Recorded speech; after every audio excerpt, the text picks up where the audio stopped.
I never imagined that my body would betray me in the middle of an ordinary day, in the middle of ordinary tasks, surrounded by the monotonous rhythm of keyboards clattering and voices murmuring over phones. The fluorescent lights above had already begun to blur, their harsh glow pressing against my temples like invisible hands, and yet I ignored every warning sign.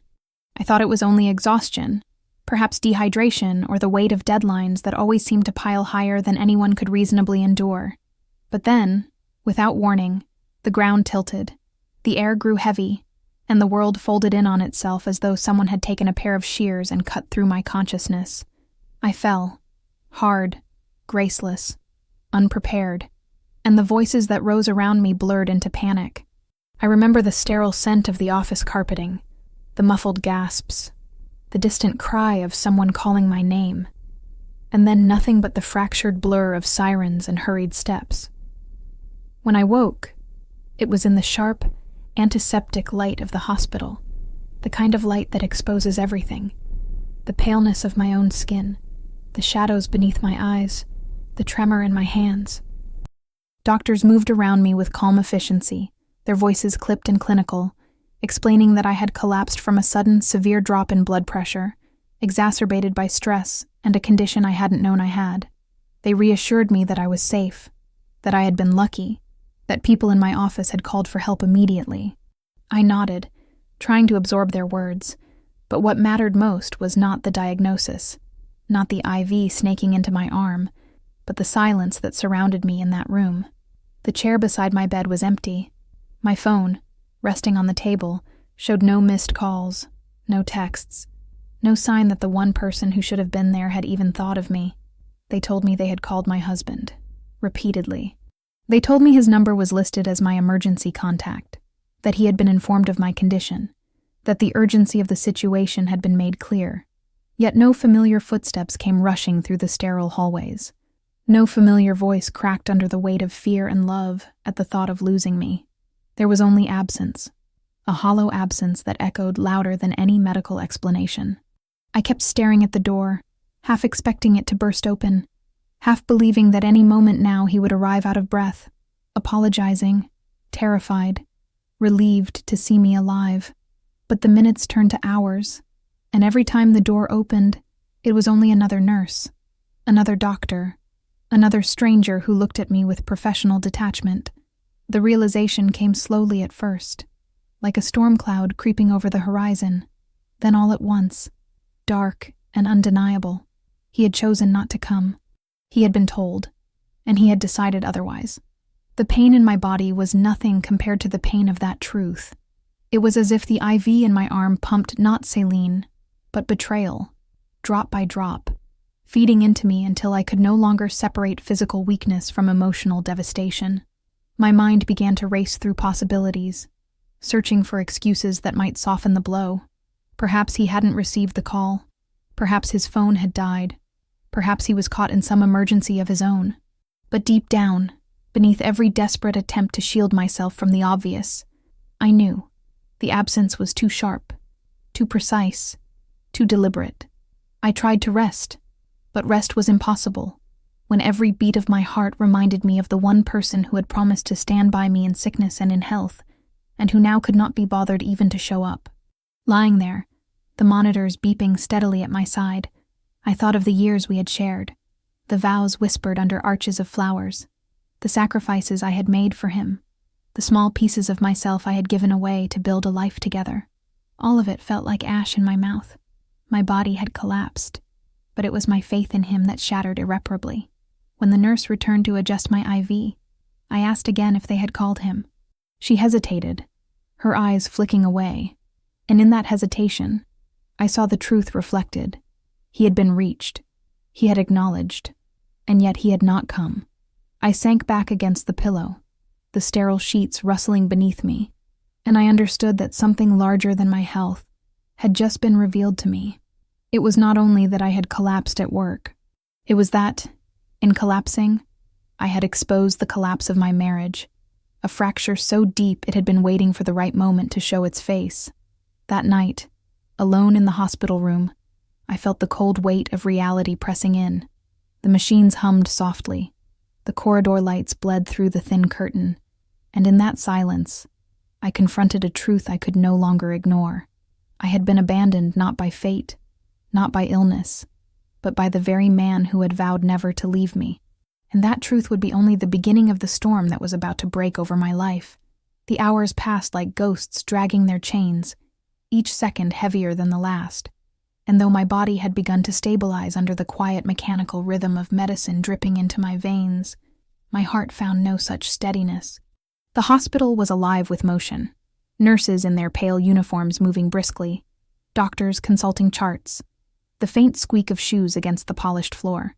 But for me, everything stood still, as though the walls themselves were holding their breath in anticipation of something that would never arrive. I was wheeled out of the examination room and into a quieter ward, placed in a bed near the window where the city lights blinked indifferently in the distance, and still the chair beside me remained empty. I kept turning my head, each sound in the hallway a false hope, each shadow slipping past my door a cruel reminder that I was waiting for someone who would not come. The loneliness was suffocating in a way no medical emergency could ever replicate, a hollow kind of abandonment that gnawed deeper than pain. And yet I clung to the illusion that there had to be a reason, that perhaps when I finally opened my phone, I would see a flurry of missed calls or desperate messages explaining it all away. It was around midnight when I reached for my phone, my fingers trembling more from dread than from weakness.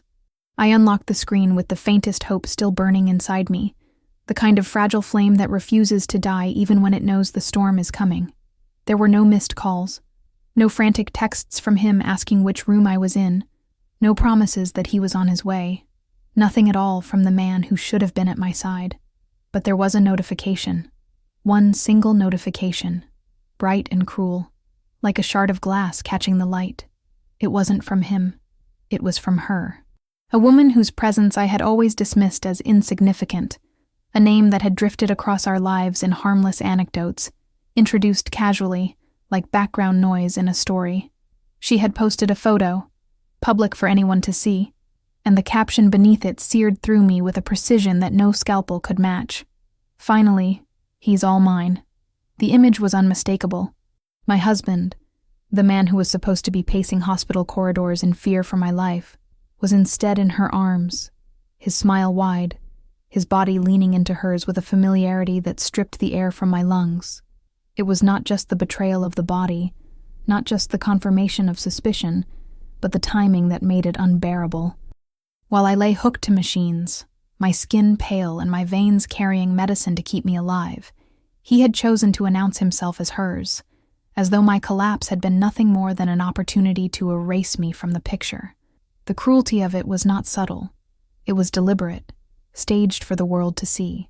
She had waited for this moment, waited for my absence, waited for me to be too weak to fight back, and with one photo, she had crowned herself the victor.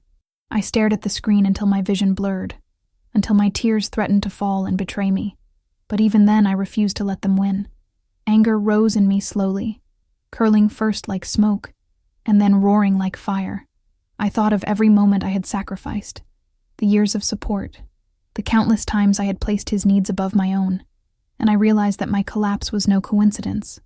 It was the final crack in a foundation that had been rotting for longer than I had allowed myself to admit. He hadn't simply failed to show up for me. He had chosen to show up for someone else. He had abandoned me not in ignorance but in preference. And she, bold and ruthless, had flaunted it as though pain were a trophy to be displayed. The hospital room seemed to shrink around me, its walls too tight, its silence too loud. I imagined them together, laughing, celebrating their victory while my body lay tethered to life by wires and tubes. I could hear the echo of her words in my mind. Finally, he's all mine, repeated again and again until it felt less like a caption and more like a curse. But beneath that curse, another thought grew, cold and sharp. If she believed she had won, if they believed my absence had made space for their triumph, they were both mistaken. They had underestimated me. They thought the photo would humiliate me into silence, that my collapse would keep me too weak to rise. What they didn't understand was that their cruelty had given me something stronger than any vow ever could: clarity. I set the phone down on the table beside me, the glow of the screen still burning into the edges of my vision, and for the first time since the world had tilted beneath my feet, I felt something steadier than despair. I had been blindsided, yes, betrayed in the most merciless way, but I had also been freed. The empty waiting room, the absence of his face, the public mockery of her post, they had all stripped away the illusions I had clung to, leaving only the truth. And the truth was simple. He was gone, and she thought she had won. But I was still here. I was still breathing. And as long as I drew breath, I would not let them write the ending of my story for me. That night, lying in the sterile light of the hospital, my body aching, but my mind sharpening, I made a quiet promise to myself. They would regret underestimating me. They would regret mistaking my silence for surrender. And they would regret believing that a single photo could erase everything I had built, everything I had endured, everything I still had the power to reclaim. The pain was sharp, yes, but beneath it pulsed something fiercer, the first spark of resolve. What cut deeper than the collapse of my body was the collapse of the illusion that I needed him. And though I hadn't yet planned the steps I would take, I knew with chilling certainty that when the time came, the smile she wore in that photo would be the last she ever managed at my expense. The days following my collapse blurred into a strange rhythm of medical checkups, bland meals served on plastic trays, and the constant hum of machines that seemed more alive than the man I had once trusted with my life. I lay in that hospital bed staring at the ceiling, feeling the weight of betrayal settle heavier on my chest than any diagnosis ever could. It was not only the absence in the waiting room, not only the cruel photograph that announced my husband's defection to the world, but the dawning understanding that everything I had believed in, everything I had built over years, had been reduced to rubble with a single careless act. Each hour gave me more space to revisit the memories that had once comforted me, but now stung like salt pressed into an open wound. I remembered the nights when we were younger, when money was scarce and dreams seemed too fragile to carry both of us, but we carried them anyway. I remembered the meals I skipped so he could eat after coming home from long shifts, the way I mended clothes by hand when we couldn't afford replacements, the way I sat awake through nights of his failures and disappointments, whispering that tomorrow would be better. I had given my strength to hold up his weakness, my laughter to drown out his bitterness, my time to make sure he had room to grow. And now I saw clearly that every sacrifice, every moment I had bent myself into smaller shapes to make room for him, had meant nothing in the face of temptation and betrayal. I thought of the house we had built together, not in bricks or glass, but in rituals, in small gestures, in promises whispered in the dark. I had believed those promises as though they were carved in stone, as though they were immune to time or decay, in sickness and in health, he had said, holding my hands beneath the dim glow of wedding lights, and yet, at the first true test, he had chosen someone else's embrace over my hospital bed. I turned those words over and over in my mind until they became bitter, until the vows that had once made me feel safe now mocked me for my gullibility. I could not help but replay the countless times I had defended him to others, insisting that he was loyal, that he was dedicated, that our love was unshakable. How many warnings had I brushed aside? How many moments had I dismissed as paranoia? The late nights explained away with too much ease, the mysterious absences, the sudden attention to appearances. I had ignored the signs because I wanted to believe in us. I wanted to believe that years of loyalty guaranteed loyalty in return. But now, staring at the silent phone beside my hospital bed, I understood that love does not guarantee reciprocity, that devotion does not bind the unworthy, and that sometimes the person you give everything to is the one most eager to throw it all away. The weight of betrayal was not only in the present moment, but in the collapse of an entire history. I felt as though I had been living with a ghost, sharing my bed with someone who had rehearsed lies in the mirror before kissing me goodnight. Every gift he had given, every affectionate gesture, every carefully planned anniversary seemed poisoned now, not because they were fake at the time, but because of how easily he could discard them. What kind of love collapses so quickly, so completely, at the first opportunity? What kind of man smiles for a photograph with his mistress, while his wife lies hooked to monitors, her body fighting to stay upright? And yet, As devastating as these realizations were, they also lit a fire inside me that I had not felt in years. The betrayal made me look back not only at what I had lost, but at how much of myself I had given away without hesitation. I had wasted years smoothing his path while mine grew rougher. I had allowed my own ambitions to wither so that his might bloom. And now, faced with the brutal truth, I understood something I had refused to see. I had loved him more than he had ever loved me. I had been willing to carry the weight of both our lives, and in return he had given me nothing but empty promises, and finally, public humiliation. There was no undoing the years, no reclaiming the nights I had spent waiting for him to come home, no retrieving the energy I had poured into keeping us alive. That was gone, swallowed by time and betrayal. But there was something else, something I had overlooked until now. If I could carry the weight of betrayal this heavy, then perhaps I could also carry the weight of liberation. Perhaps the same strength that had once been spent holding him up could now be turned inward, into myself, into reclaiming what was left of me. Still, in those long nights under the sterile hospital lights, it was impossible not to grieve. Grieve not only for the marriage that was dead long before I realized it, but for the woman I had been when I believed. I mourned her innocence, her faith, her blind trust that loyalty would be returned in kind. That woman had collapsed alongside me on the office floor, and though my body had been revived, she would never rise again. What rose instead was someone colder, sharper, less forgiving, someone who no longer believed in words without proof, in vows without action, in love that asked for sacrifice but gave nothing in return. The weight of betrayal was crushing, yes, but it was also clarifying. For the first time, I saw the marriage for what it was. Not a partnership, not a love story, but a cage built of illusions that I had willingly stepped into. And now that the bars had been shattered, I felt the raw ache of wasted years, but also the first taste of air, bitter but undeniable. The betrayal had stripped me down to the bone, but from the bones, something new could rise. And though I did not yet know how, I promised myself in the silence of that hospital room that his betrayal would not be the final word. It is one thing to know betrayal exists in the abstract, to feel the sting of abandonment and humiliation, but it is another entirely to look into the eyes of the one who has taken what was never theirs, and see how deliberately they carved themselves into your life. For days after I left the hospital, my mind gnawed on the photo like an animal worried at a bone. Her face, so smugly lit by the flash of her phone, haunted me more than his.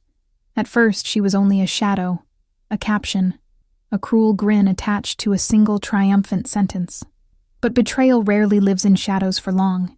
It prefers the light, the exposure, the audacity of existing without shame. And so it was not difficult to follow the trail she had left. Breadcrumbs scattered across social media, casual mentions by acquaintances, whispers I had once ignored but that now roared with meaning. Her name had floated into conversations before. A passing colleague he had mentioned once or twice with the dismissive tone of someone who swore there was nothing beneath the surface. A co-worker, a friend of a friend, a woman who needed his help with a project. I had not thought twice about it. Why would I? Years of marriage had lulled me into believing his stories without examination, into assuming that if he told me there was no threat, then there was none. But when I revisited those moments, I began to see the cracks, the hesitation before he spoke her name, the over-explanations that now sounded rehearsed, the way he had shifted topics when I pressed too close. It was as though the truth had always been there, waiting patiently for me to stop protecting him from my own instincts.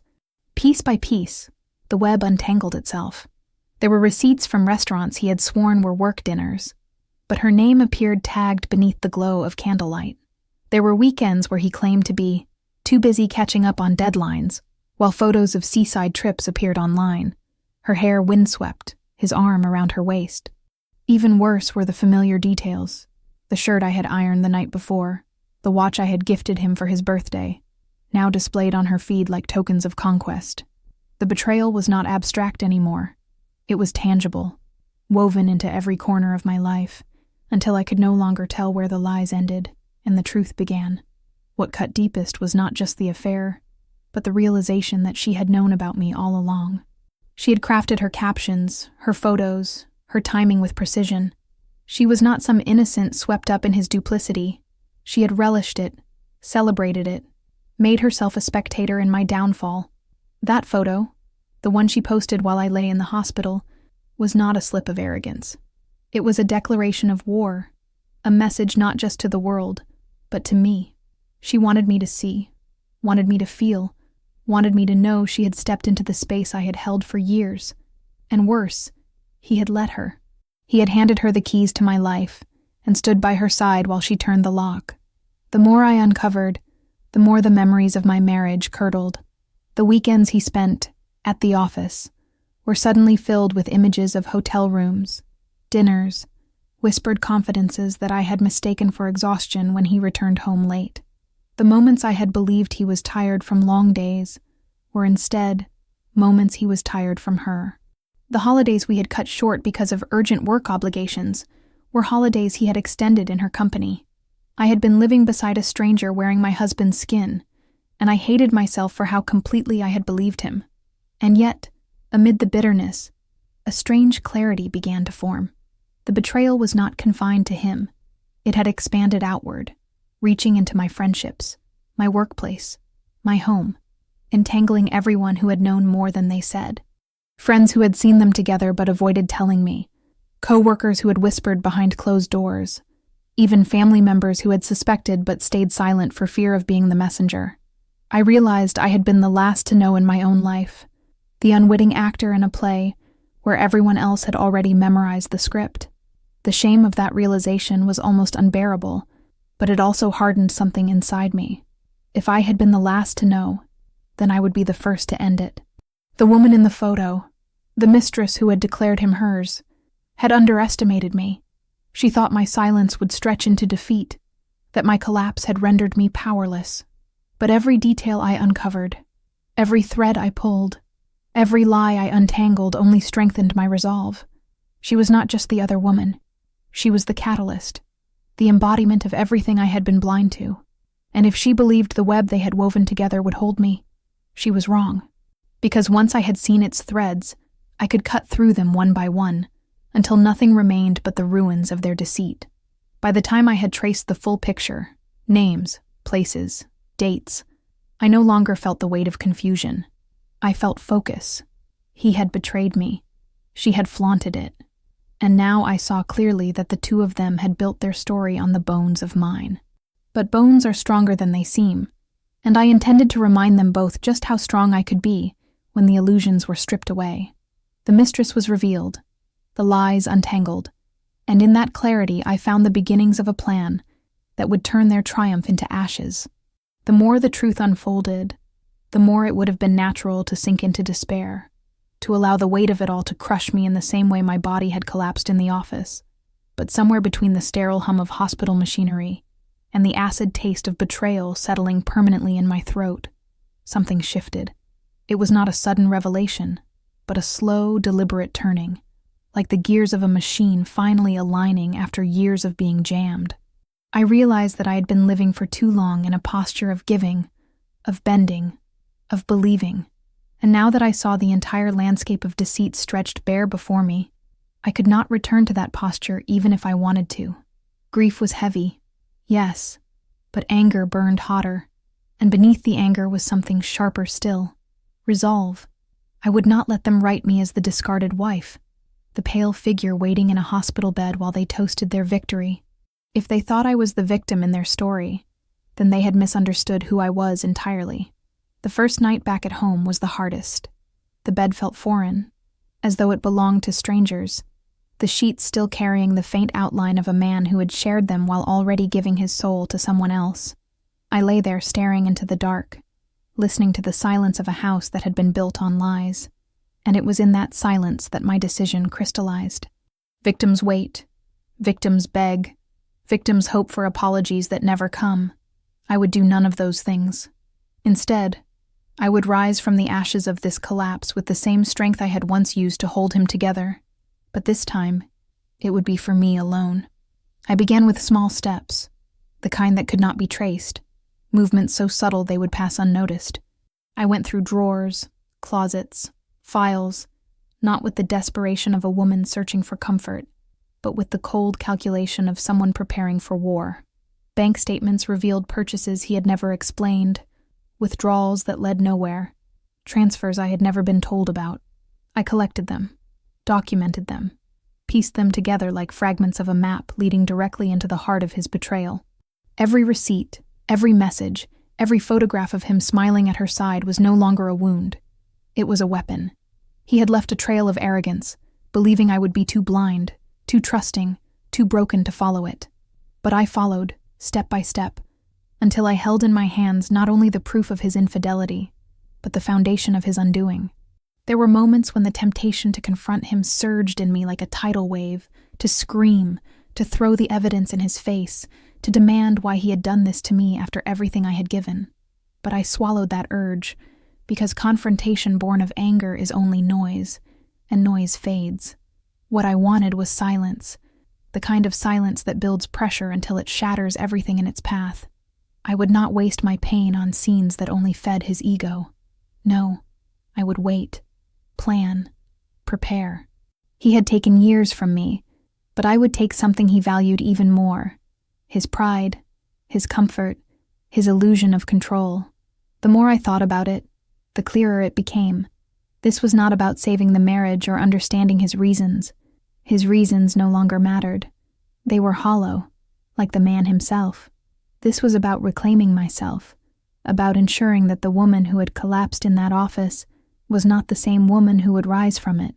I would not ask why he loved her, because the answer would never matter. What mattered was that I had loved myself too little for too long, and now it was time to correct that mistake. I looked at myself in the mirror one morning, the light of dawn spilling over a face that still carried the pallor of illness, but also something harder, fiercer. For the first time, I did not see weakness staring back at me. I saw survival. I saw a woman who had been underestimated by both of them, who they had mocked and discarded and treated as though she were invisible. They thought they had won because I had fallen, but what they didn't know was that the fall had only stripped me of illusions, and what remains after illusions are gone is a core no betrayal can break. I began to imagine the moment of reckoning, not in fantasies of violence or chaos, but in visions of precision, a gathering where their lies would unravel not because I screamed them into existence, but because the truth would stand undeniable, irrefutable, impossible to ignore. I imagined the look on his face when the mask of his double life slipped away, the panic in hers when the audience she had once flaunted their affair to turned against her. These images became fuel, carrying me through the long nights, sharpening me into someone who no longer cried into the dark, but whispered plans into it instead. Every betrayal carries within it a choice, to remain broken or to rebuild sharper. I chose the latter. I chose to strip away the last vestiges of pity I had for him, and to replace them with a clear-eyed determination. I chose to take control not only of the evidence of his lies, but of the story of what came next. He thought I was fragile. She thought I was defeated. But in my silence, I had already begun writing the ending they feared most. By the time I closed the folder of documents I had collected, by the time I shut the drawer on the proof I had hidden away, I no longer felt like a woman betrayed. I felt like a woman preparing.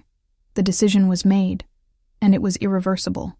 I would not be the victim of their story. I would be the author of mine. Once the decision had been made, the air in my home changed. It was no longer suffocating in the same way it had been during those first nights of disbelief. Instead, it became charged, heavy with anticipation, like the silence before a storm. I walked through each room with a new awareness, my eyes drawn to details I had overlooked for years, details that now seemed to pulse with hidden meaning. A receipt stuffed into the pocket of a jacket, an email notification left carelessly on his tablet, the faint whiff of perfume clinging to clothes he swore he had worn to the office. All of these things transformed from irritations I once brushed aside into evidence I catalogued carefully, deliberately. My home was no longer a place of betrayal. It was a crime scene, and I was both investigator and victim, uncovering the trail he had thought invisible. I began with the obvious, his phone. I had never been the kind of wife who scrolled through messages or searched for hidden calls. Trust had been my cage, one I had locked myself into willingly. But trust was gone now, and in its place was clarity.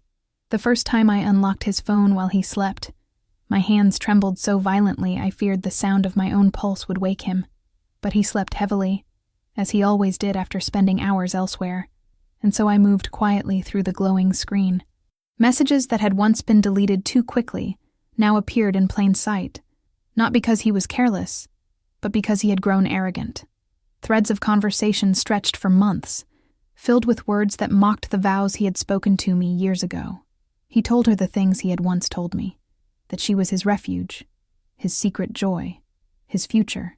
He promised her the world while I sat only a few feet away in the same house, too blinded by routine to notice. I copied everything, forwarding it to an account only I could access, archiving each lie like a bead on a string that I intended to tighten around his neck. Then came the receipts. He had been meticulous in some ways, keeping financial matters separate enough that I might not stumble upon them, but not meticulous enough to account for me when I decided to stop looking away. Credit card statements revealed dinners at restaurants we had once dreamed of visiting together, but never had because they were too expensive. I recognized the charges from hotels just outside the city, places where he had told me work conferences demanded his presence. There were spa visits, jewelry purchases, all of them aligned neatly with the images she posted online, showing off gifts she never earned. I collected every statement, requested copies from the bank when necessary, and filed them all into a folder that grew thicker by the day. Social media provided even more than I expected. While he had tried to keep his own presence quiet, hers was loud, exuberant, dripping with the kind of overconfidence that assumes victory is already secured. She documented everything, their trips, their dinners, their stolen weekends, and in her arrogance, she left timestamps that aligned perfectly with his supposed work obligations. Each post became another nail hammered into the coffin of their secrecy, another weapon I could wield when the time came. It was almost too easy, watching her parade her triumph without realizing she was constructing the very case that would expose them both. But the most painful evidence came not from financial records or social media posts, but from the quiet, hidden corners of my own life. I found notes he had written to her tucked into the bottom of drawers, scraps of paper with handwriting I knew too well. I found an old shirt of his that smelled faintly of perfume I had never worn. Perfume I later recognized when I stood too close to her at an event we had both attended years before. The betrayal was not distant. It was woven into my life, stitched into the fabric of our existence until it was impossible to touch anything without feeling its contamination. And yet, as much as each discovery burned, it also hardened me. Every piece of evidence added another layer of armor, another reminder that I was not imagining, not paranoid, not crazy. I had been betrayed, and now I had proof. The process of gathering became almost ritualistic. Late at night, when he was gone or asleep, I combed through drawers, scanned documents, photographed everything with the steadiness of a surgeon. I learned to hide my movements, to mask my intentions behind calm expressions and measured words. If he noticed anything at all, he assumed my silence was submission, my distance a symptom of heartbreak rather than preparation. He did not see the shift in me, the way my grief had cooled into something sharper, more dangerous. That blindness was his greatest weakness, and I would use it. Weeks passed, and the folder grew thick, heavy enough to feel like a physical weight when I held it in my hands. Emails, texts, receipts, photographs. It was all there, a chronicle of his deceit and her arrogance, a map of the double life they had built atop the ruins of mine. I could have confronted him at any point, could have thrown the evidence in his face and demanded answers, but answers were no longer my goal. I wasn't looking for apologies, explanations, or even closure. What I wanted was exposure, destruction, the unraveling of the perfect story they thought they were writing together. I wanted the world to see them for what they were, to strip them of the smug certainty that had driven them to flaunt their cruelty in the first place. One night, as I sat at the dining table with the folder spread open before me, I realized that what I held was not just proof of betrayal, it was power. They had tried to reduce me to a victim, to a silent figure erased from the narrative, but now the story was mine to tell, and I would tell it on my terms. The collapse at work had revealed his absence. The waiting room had revealed her arrogance. The web of lies had shown me the depth of their deceit. And now, with every secret catalogued. I was no longer the one being kept in the dark. They were, and in that imbalance lay my advantage. They thought I was broken. They thought I was weak. But the truth was that I was watching, recording, preparing, and when the moment came, the silence I had maintained would roar louder than any confrontation, louder than any scream. The evidence was ready. The trap was set. All that remained was to choose the perfect moment to strike. The weight of the folder hidden in the bottom drawer of my desk had become a living thing, pulsing like a second heartbeat in the house. I carried its contents in my mind wherever I went, memorizing the receipts, the dates, the words that had once been whispered to me, and were now lavished upon her. Every day I wore the mask of ignorance a little longer, smiling faintly, answering questions in the same voice I always had, but beneath the surface my silence sharpened into a blade. It was not yet time for the full strike, but I knew instinctively that I had to begin shifting the ground beneath them, planting the kind of unease that grows slowly, eroding certainty until cracks form in their confidence. They had lived so freely in their lies, so arrogantly in their display, that they believed me incapable of seeing through them. Now I would let them glimpse what lay beneath my calm, just enough to unsettle, never enough to confirm. The first moment came unexpectedly, in the kitchen on a Sunday morning when he returned home later than he had promised. His explanation was routine, a tired excuse about paperwork and traffic, words so familiar they might as well have been lines from a play we had both rehearsed. But this time, I did not nod in weary acceptance. Instead, I looked up from my coffee and met his eyes with a steadiness that made him falter for the briefest second. "Funny," I said quietly, my tone flat, "how the office always smells like someone else's perfume." His hand froze midway to the refrigerator handle. His smile flickered, and though he recovered quickly, offering a laugh too loud, I saw the first tremor in his composure. I said nothing more, turned my gaze back to the table, and let the silence swell between us. It was a small cut, subtle, but I knew it had landed. With her, I chose a different approach. She lived for attention, for validation, for the smug glow of public triumph. I denied her all of it. At the next gathering where she dared to appear, a casual dinner hosted by mutual acquaintances, I made certain to stand near her, close enough that the faint scent of her perfume brushed against me, close enough that she felt the weight of my presence. I said little, but when our eyes met, I did not look away. I let the silence stretch, a wordless acknowledgement that I knew exactly who she was and what she had taken. It rattled her more than any insult could have. She shifted uncomfortably, laughed too loudly at jokes, glanced toward him as though searching for reassurance. He, in turn, avoided my gaze, his hand fidgeting on the stem of his glass. To the others, nothing seemed amiss. But in that room, beneath the polite laughter and clinking of cutlery, a new current ran through the three of us. They knew that I knew. I did not give them the satisfaction of outbursts or accusations. Instead, I began to drop threads of knowledge in unexpected places, words that seemed harmless until they landed with their full weight. One evening, as he spoke about his exhausting conference schedule, I mentioned offhandedly the exact date and location of a hotel I knew he had visited with her, watching the color drain slightly from his face as he scrambled to adjust his story. Another time, I complimented her on a necklace she wore in a photo I had already traced back to a purchase on his credit card, my tone light, my smile measured.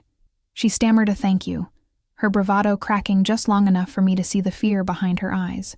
These were not confrontations in the traditional sense, but signals, carefully timed sparks dropped into dry grass, letting them wonder how much of their carefully spun world I had already unraveled.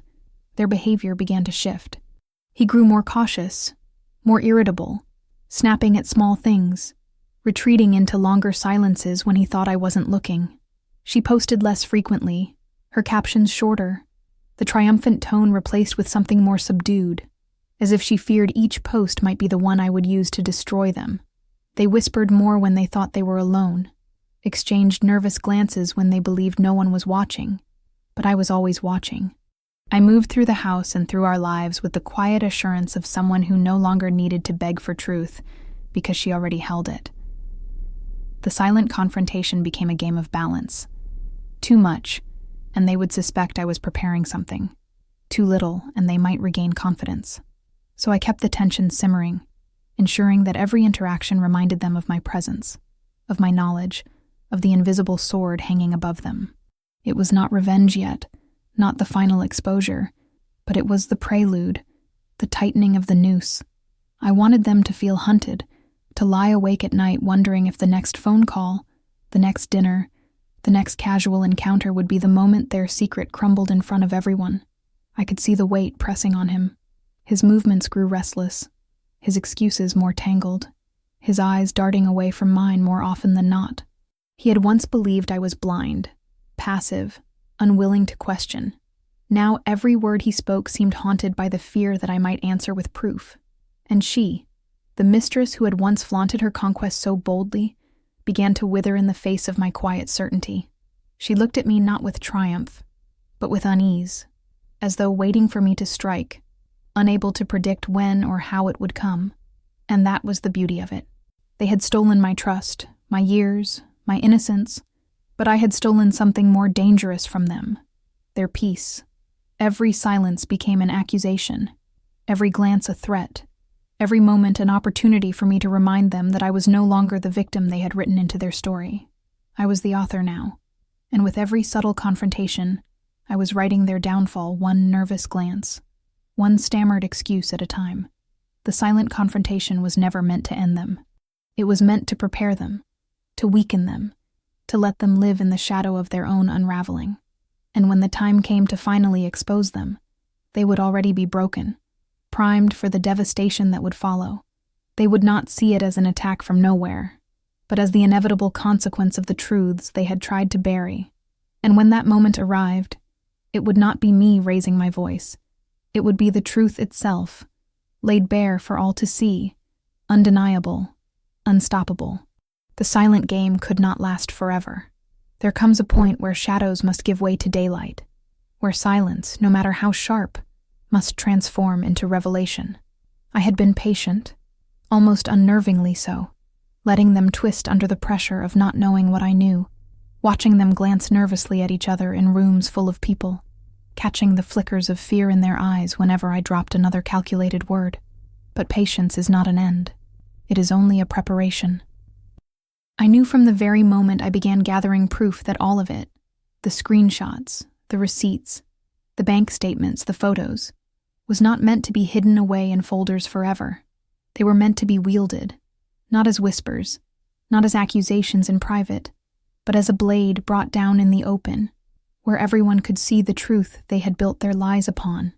And the opportunity for that strike presented itself with almost poetic timing. It was his birthday.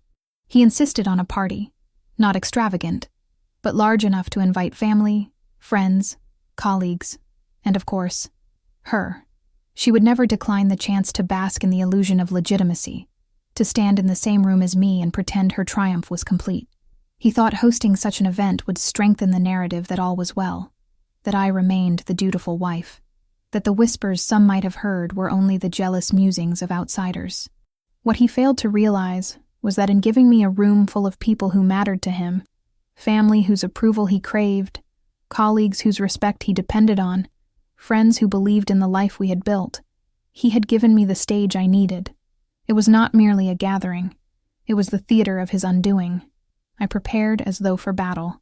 The folder of evidence became my weapon, carefully organized and timed for release. I dressed not in mourning but in quiet strength, a dark dress that carried no extravagance but left no room for pity. I walked into that party with my head held high, the same calm expression I had worn for weeks, but inside me there was a current of steel. They greeted me with their rehearsed warmth, her smile too wide, his laugh too loud, both of them clinging to the illusion that I remained ignorant, or at least too broken to act. That was their mistake. They believed the silence was weakness, when in truth it was the sharpening of a blade they would soon feel. The evening unfolded with all the shallow rituals of celebration, glasses clinking, laughter echoing, toasts spoken with rehearsed affection. I watched him bask in the attention, watched her circle the room like a predator disguised in silk, and I felt none of the trembling I had expected. Instead, there was a strange calm, as though the moment I had carried in my mind for weeks had already happened, and I was simply letting reality catch up. And when the time came, when the noise of conversation lulled just enough for a shift, I stepped forward, folder in hand, and spoke with a voice that was not loud, but steady enough to cut through the air. "I think," I said, letting the words settle over the room, "it's time everyone sees the truth." There was a hush, the kind that ripples outward until even the clinking of glasses falters. His smile froze mid-gesture. Hers faltered into confusion, and I opened the folder. One by one, I laid it all bare, not with shrieks, not with dramatics, but with the steady precision of someone who has nothing left to lose and everything to gain by telling the truth. Photographs projected onto the wall from a simple device I had arranged earlier. Texts displayed clearly. Receipts read aloud with dates and times that matched her social media posts. I did not need to embellish. The evidence spoke louder than any accusation ever could. The room changed instantly. Gasps, whispers, the shuffle of chairs as people leaned forward to see more clearly. Colleagues exchanged glances. Family members stiffened. Friends who had once smiled at us as a couple now looked at him with something closer to disgust. And in the center of it all, he stood frozen, his face drained of color, his mouth opening and closing in the desperate mimicry of denial. She fared no better. Her carefully painted mask of superiority cracked visibly, her hands trembling, her eyes darting toward the exit as though escape could erase what everyone had just witnessed. But there was no escape. Every proof I displayed stripped another layer of dignity from them. Every word I spoke took another piece of their illusion, until nothing remained but the raw, undeniable truth. I did not shout. I did not cry. I let the silence of the audience, the weight of their stares, do the work for me. By the time I closed the folder, the party had become a tribunal. The celebration turned into judgment. He had been unmasked not just as an unfaithful husband, but as a coward, a liar who abandoned his wife in a hospital bed to pose for photographs with another woman. In that moment, the balance shifted entirely. For weeks, for months, they had believed themselves triumphant, believed they held the power. But here, before everyone who mattered to them, their empire of deceit collapsed. And I stood at the center, not the discarded wife they had written into the margins of their story, but the one who had authored its ending. Their humiliation was not private, not whispered in arguments behind closed doors, but public, undeniable, indelible. As the murmurs rose around the room, as friends avoided his gaze and family turned their backs, I stepped away, leaving the folder on the table like the ashes of a fire. I did not need to say more. The truth had done what I came to do, and as I walked out into the night air, leaving behind the silence of their ruin, I realized I felt lighter than I had in years. For the first time since the collapse in the office, I was no longer carrying the weight of betrayal. I had set it down in front of everyone, and now it was theirs to bear. The night of the exposure did not end with my words, nor with the evidence I left on the table like a torch dropped into dry timber. It ended with the silence of people who no longer knew what to say, the looks of pity and disapproval directed not at me but at them, and the slow collapse of a facade they had believed unshakable. I did not linger to watch it in full, but word travels quickly when reputations burn, and soon I began to hear the aftermath not from my own lips but from those of others. Friends calling to check on me, colleagues recounting the chaos, whispers trickling back as if the world itself were eager to feed me proof of their undoing. What I had started with calm precision, they finished with panic, unable to hold themselves together beneath the weight of judgment. It began that very night, after I walked out into the cool air, leaving them behind to face the eyes of everyone they had once deceived. He had tried, they said, to deny it all, to insist the messages were taken out of context, the receipts misunderstood, the photographs coincidences. But every word he spoke was drowned beneath the weight of the evidence. Each denial met with the silence of people who no longer believed him. And when silence did not suffice, he turned on her, his voice rising, his face twisted with the desperation of a man cornered. He accused her of flaunting their affair, of posting the photo that had set everything aflame, of pushing him into situations that could now not be defended. She, in turn, lashed back, her words sharp and venomous, throwing the blame squarely onto him, insisting he had pursued her, that he had promised her everything, that she had been nothing more than a mirror of his own lies. The implosion spread quickly, from the controlled confines of that party into the wider spaces of their lives. Colleagues whispered about the scene, about the way he had shouted at her in front of family, about how she had nearly stormed out until someone physically stopped her from making a greater spectacle. Family members called me in the days that followed, their voices laced with shame, apologizing for not having seen sooner what had been happening, confessing their disgust at his betrayal. Friends who once spoke his name with admiration now did so with disdain, mocking the very arrogance that had led him to believe he could keep two lives forever separate. In their desperation to salvage themselves, they tore at each other more ruthlessly than I ever could have. He claimed she had seduced him, exploited his weakness during moments of stress, painted himself as a victim of manipulation.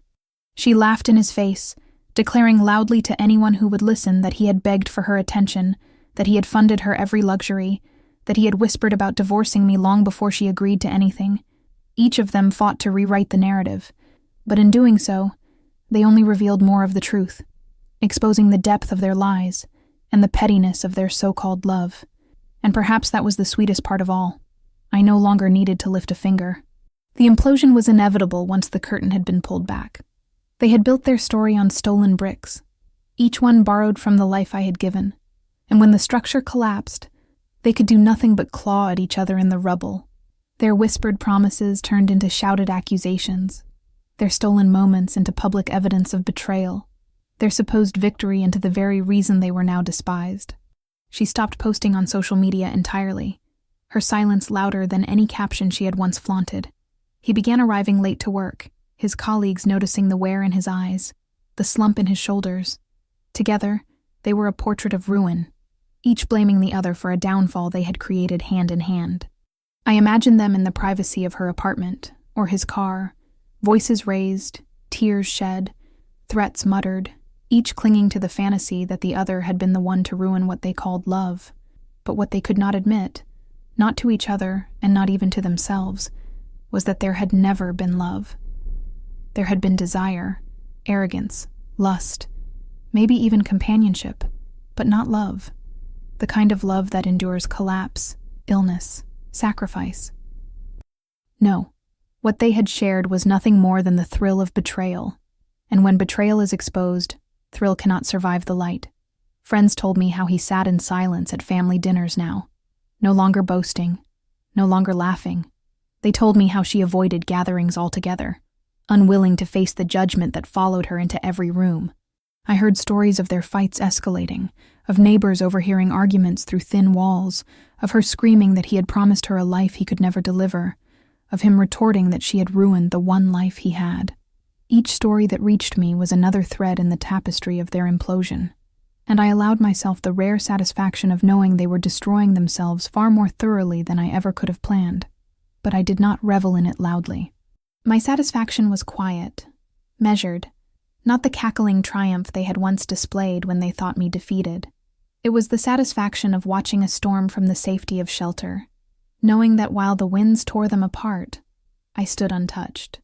I had already endured my collapse, my betrayal, my humiliation. Now it was their turn, and theirs was self-inflicted. The love story they had so proudly written into a photograph had dissolved into nothing but blame, bitterness, and loss. They had wanted me erased, forgotten, discarded. Instead, they had erased themselves. Their implosion was not my doing, though I had set the stage. It was their own greed, their own arrogance, their own inability to stand together when the truth stood between them.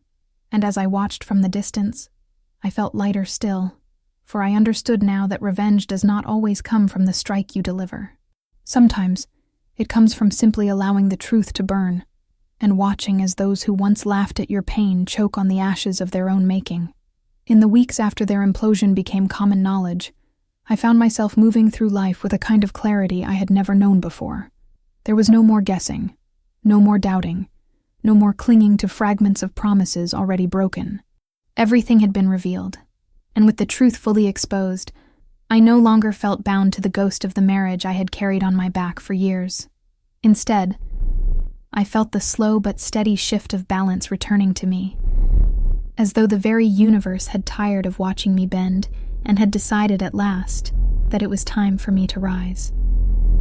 But rising was not enough. To end this story properly, I needed to take back what they had thought they had stolen from me. Not just my dignity, not just my voice, but the life they had tried to claim as their own. And I would do so with the same quiet determination that had guided me through every step of this battle. The first move was financial. Betrayal is rarely only emotional. It leaves fingerprints everywhere, especially in the cold arithmetic of money. He had tried, in his arrogance, to weave his affair into the fabric of our finances, making purchases on shared accounts, transferring funds when he thought I wasn't looking, indulging her tastes as though they were debts I owed him. But arrogance blinds even the clever, and he had not counted on me keeping such meticulous records. With the evidence I had already gathered, I approached the bank, the lawyer, the accountant, each step precise, each word chosen with care. It did not take long before accounts were frozen, cards canceled, assets placed firmly under my name where his reckless fingers could no longer reach. He had thought to build a future with her using what I had sacrificed to build with him, but by the time he realized what I had done, the future they dreamed of had dissolved into dust. Next came the professional blow. His work had been his pride, the one place where he believed his charm and his reputation would shield him. But betrayal leaves cracks there too, and with the documentation of his misuse of company resources, conferences that were not conferences, expense accounts stretched to cover weekend getaways, I provided his employers with the kind of undeniable truth no loyalty could ignore. The investigation was swift, the consequences harsher than I could have even imagined, and within weeks, the man who had once strutted with confidence was stripped of the position he had used as both shield and stage. Without his job, without his income, he was left not as the powerful figure he had imagined himself to be, but as the hollow man he truly was, clinging to excuses that no one believed anymore. As for her, the mistress who had paraded her triumph so brazenly, her fall came in the form of silence.